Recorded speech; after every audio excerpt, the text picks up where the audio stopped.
El enemigo de Dios, por medio del pecado, justamente ha destruido este mundo donde vivimos.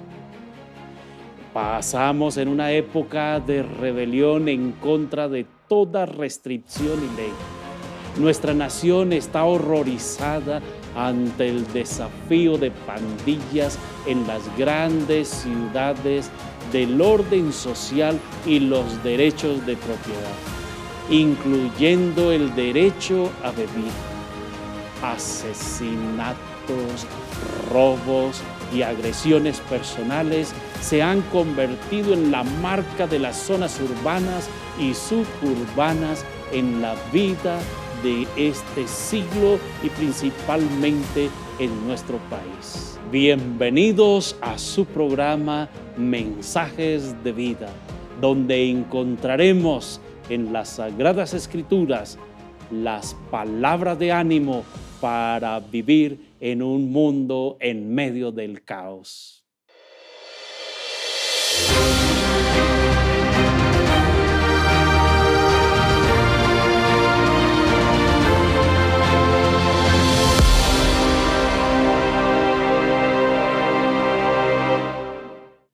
Cada día al leer el periódico parece que la calidad de vida va un poco más de filo hacia abajo.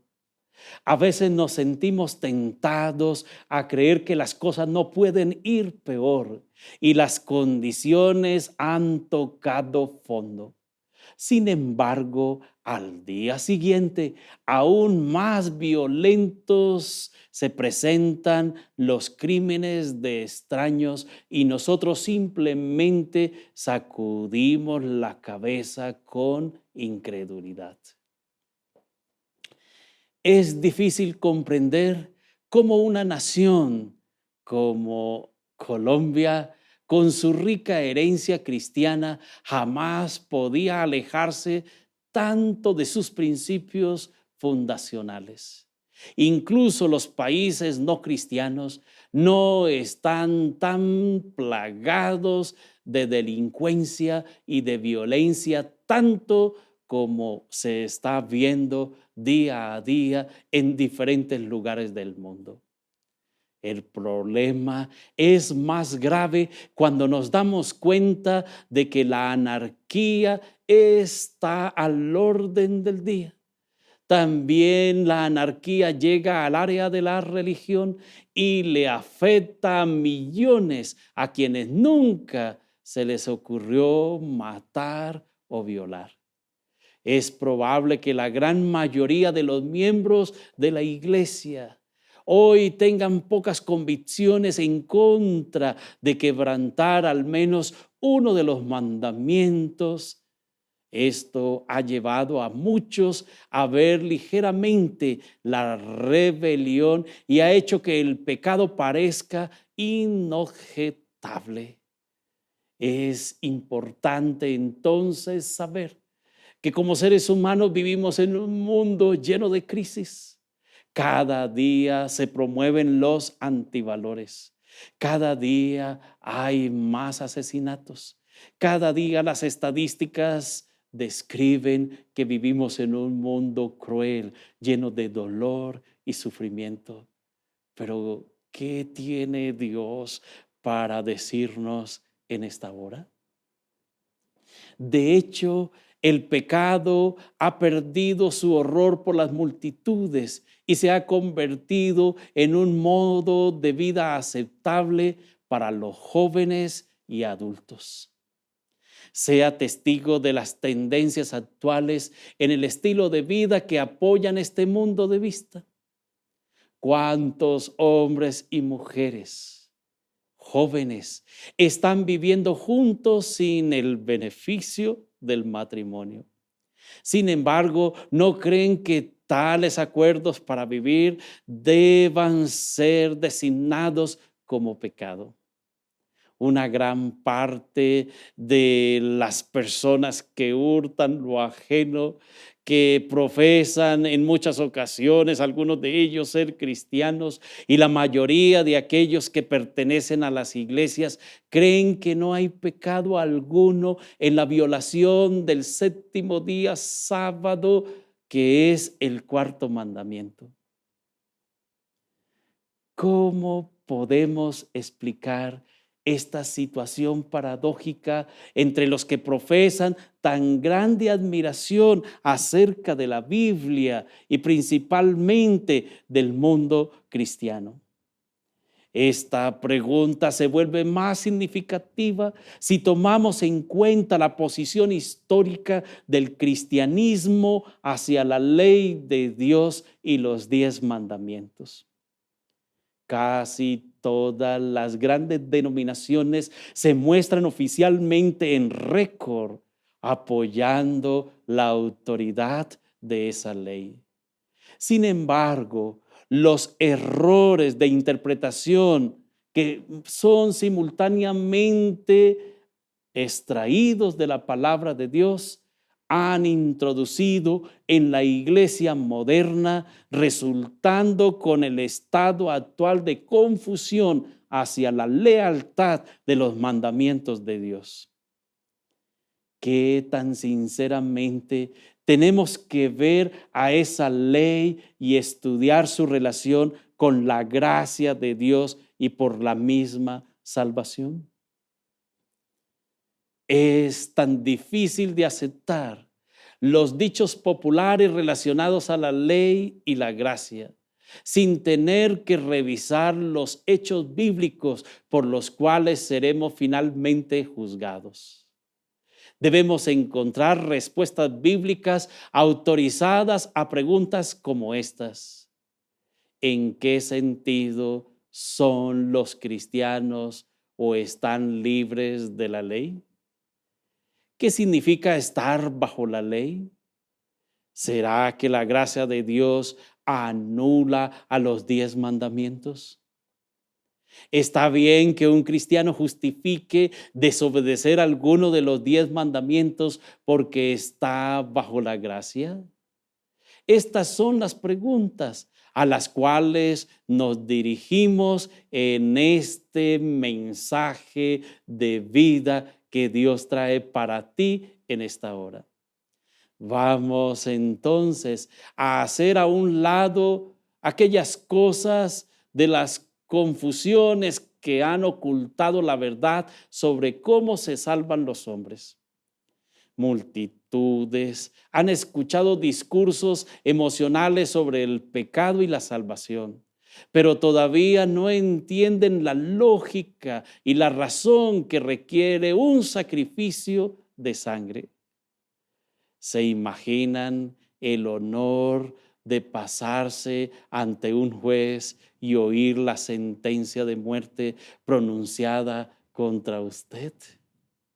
Probablemente no, pero se ha sentido culpable y ha tenido miedo cuando la palabra de Dios lo señala con esa frase: la paga del pecado es muerte, registrada en Romanos capítulo 6, el versículo 23. Porque el miedo y la culpa llega cuando se lee esa expresión: la paga del pecado es muerte.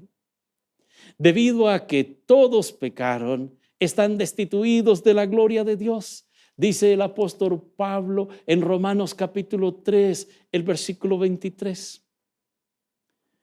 Querido televidente, allí donde te encuentras, es probable que estés sentado en la sala de tu casa. Es probable que esté allí en el lugar de trabajo y llega a tu oído esa pregunta: ¿será que ya no es necesario guardar la ley porque estamos bajo la gracia? Donde tú vas, has escuchado que te dicen: oh, la ley fue abolida, quedó clavada en la cruz Jesús murió en la cruz del Calvario y ya no estamos bajo la ley, sino bajo la gracia. Permítame recordarte en el amor de Cristo Jesús, que la Santa Biblia te muestra a ti y a mí. La Biblia es el GPS que te guía en tu vida espiritual para saber qué hacer ante esa inquietud. ¿Será que ya no es necesario guardar la ley? Solo necesitamos gracia, gracia, gracia de parte de Cristo Jesús para todas las cosas que hacemos aquí en esta tierra. Las palabras están ahí y el significado no puede estar equivocado. La palabra todos podría muy bien deletrearse como lo dijera alguien en cierta oportunidad, que cualquiera podría allí colocar su nombre. El hecho sorprendente es que usted está bajo la pena de muerte. Se le ha declarado culpable ante la ley y no existe un tribunal de apelación en el mundo que pueda invertir la frase y descubrir que no es culpable. Por cuanto todos pecaron, podría decir, por cuanto Henry pecó, está destituido. ¿Saben que es una expresión fuerte? Coloca tu nombre, por cuanto tú, Armando, por cuanto tú, Laura, por cuanto tú, María, pecaste, está destituida de esa gloria, de ese amor de Cristo Jesús. Es una declaración muy fuerte. El hecho es que usted es culpable, tan culpable como el pecado. De acuerdo con Primera de Juan, capítulo 3, el versículo 4 describe: el pecado es la transgresión de la ley y debe ser declarado culpable de quebrantar la ley. ¿Cuál ley he quebrantado? El apóstol Pablo contesta rápidamente y describe él en Romanos capítulo 7, el versículo 7, algo muy relevante para ti y para mí en esta hora. Él dice: conozco a alguien, y ahí está la gran ley de los 10 mandamientos. Es la que fue quebrantada y exige la muerte para el transgresor. En su desesperación, el pecador busca una manera de justificarse ante los ojos de esa ley quebrantada. ¿Cómo puede la pena de muerte hacerse a un lado? ¿Puede el hombre subsanarse de sus pecados al obedecer los mandamientos de Dios por el resto de su vida? Querido televidente, allí donde te encuentras, ¿te sientes culpable? ¿Estaré hablando para alguien que en algún momento lamentablemente cometió un error? Y cuando lees, sabes que lo que hiciste es equivocado, es errado ante la presencia de Dios. No robarás, dice la ley de Dios.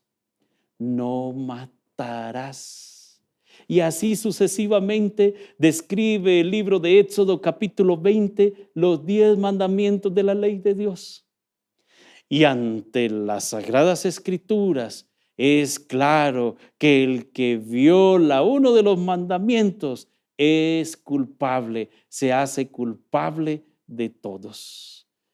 Desde atrás viene la respuesta entonces en un lenguaje que nadie puede malinterpretar, porque por las obras de la ley ningún ser humano puede ser justificado delante de Él. Lo dice Romanos capítulo 3, el versículo 20.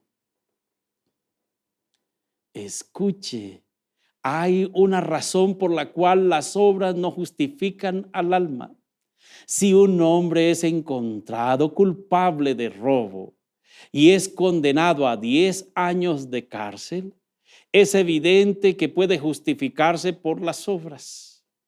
Al servir el tiempo de su condena, y el hombre puede satisfacer las demandas de la ley, se le considera perfectamente justificado e inocente porque él ha trabajado para el cabo de su liberación mediante el cumplimiento de la sentencia. De la misma manera, un asesino puede ser justificado por las obras si sirve a los 50 años de su condena. Pero supongamos que la sentencia es la muerte. En vez de 50 años, ¿puede el prisionero entonces justificarse por las obras? Nunca. Incluso él, aunque trabajara por 100 años con trabajos forzados, la ley seguiría la demanda de muerte, porque la paga del pecado es muerte. La verdad es que sin derramamiento de sangre no hay perdón. Así también Cristo fue ofrecido una vez para llevar los pecados de muchos. Lo dice Hebreos capítulo 9, los versículos 22 al 28. Esta es la razón por la cual las obras no pueden salvar al pecador. La pena por el pecado no es de 10 años de prisión o 50 años de trabajos forzados. La sentencia es la muerte. Y la ley no puede cumplirse excepto por el derramamiento de sangre. Esa ley inmutable, con su sentencia de muerte implacable, no podría ser removida, como tampoco el trono de Dios no podía ser derrocado. La culpa del pecado no puede ser borrada por las resoluciones de buena conducta en el futuro. El pecador finalmente se ve obligado a confesar que le debe algo que no puede pagar. La ley exige la muerte y él no puede cumplirla sin perder su propia vida por la eternidad. Querido amigo, apreciada amiga, allí donde te encuentras, ¿te sientes que eres culpable? ¿Has cometido pecados que cuando haces una retrospección a tu vida te avergüenzas de haber cometido esas equivocaciones? Según la ley, la paga del pecado es muerte. ¿Qué hacer? Estamos condenados, en otras palabras, porque el pecado iguala a transgresión de la ley de Dios y la paga, según la ley, es la muerte. Pero permítame decirte, en el nombre de Cristo Jesús, que hay oportunidad para ti. ¿Sientes que no puedes con el peso de tu conciencia? ¿Has fallado y te avergüenzas? Permítame decirte en esta hora que ahí viene la gracia de Cristo Jesús. Sin derramamiento de sangre no había perdón de pecados. Por lo tanto, Jesús, el Cordero de Dios, vino a este mundo y se ofrendó muriendo en la cruz del Calvario. Su sangre fue derramada y mediante la sangre de Él, aquí viene el mensaje de vida de Dios para ti. Si lo aceptas, Jesús es el Salvador de este mundo. Jesús te puede perdonar. Jesús dio su vida por ti. Solo necesitas decirle: Señor, según la ley soy culpable de muerte, pero tú ya moriste en la cruz del Calvario, y si te acepto, me das la oportunidad de ser salvo y vivir en el reino de los cielos. La ley aún vincula. Ahora entonces llegamos a la pregunta que ha creado confusión entre las multitudes de cristianos. Si las obras de la ley no pueden salvar a una persona, ¿es entonces necesario guardar la ley? Al parecer, este fue un tema candente en la iglesia primitiva, ya que Pablo hizo la misma pregunta en Romanos capítulo 6, el versículo 1. Dijo él: ¿perseveraremos en el pecado para que la gracia abunde? Qué pregunta interesante. En otras palabras, la gracia nos da la licencia para desobedecer la ley de Dios. Su respuesta es: Dios no lo quiera. Como nosotros, que estamos muertos por el pecado, viviremos aún en él, lo dice el versículo 2. Interesante es que los cristianos en esta época de relativismo puedan inventar sus propias definiciones que toleran violencias a la ley. La Biblia dice que el pecado es la violación de los 10 mandamientos. La ley que ha sido descrita como irrelevante y pasada de moda por muchos teólogos modernos. Querido amigo, apreciada amiga, allí donde te encuentras, déjame decirte en el nombre de Cristo Jesús: no te dejes engañar. Cada uno de los grandes preceptos morales es tan oportuno y necesario hoy como lo eran cuando Dios los escribió en las tablas de piedra. Cada uno de ellos son relevantes e importantes para ti y para mí. La ley te muestra que eres culpable. La ley te muestra que eres pecador. Pero allí viene la más grata noticia. La Biblia describe en Juan capítulo 3, el versículo 16, de tal manera amó Dios al mundo, que dio a su Hijo único para que todo aquel que en él cree no se pierda, sino que tenga vida eterna.